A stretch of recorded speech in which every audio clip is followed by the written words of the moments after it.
Les mauvais esprits procèdent de diverses manières pour persuader les hommes d'accepter leur doctrine.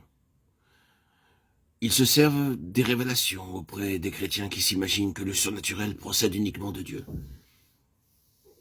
Et en ce cas, leur enseignement s'adresse directement à la personne.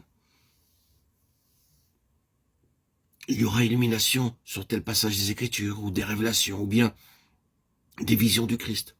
Ou encore, ils se serviront de citations bibliques qui se présenteront spontanément à la pensée, qui sont données par le Saint-Esprit.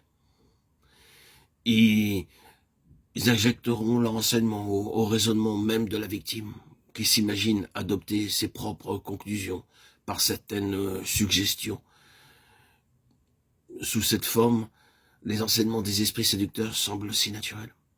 Ils se présentent de façon si subtile qu'ils font corps avec le fonctionnement normal des facultés intellectuelles. Les mauvais esprits imitent, copient, contrefont l'activité du cerveau. Ils peuvent communiquer directement avec l'entendement, mais lorsqu'il n'y a pas possession, ceux qui sont séduits ne le savent pas.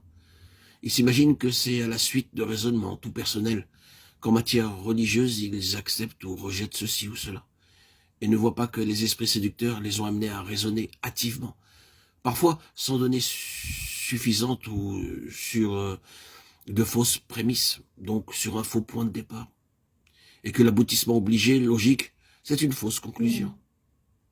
Les mauvais esprits atteignent donc leur but, qui est d'enraciner le mensonge dans l'entendement de leurs victimes. Les doctrines apparemment humaines sont utilisées.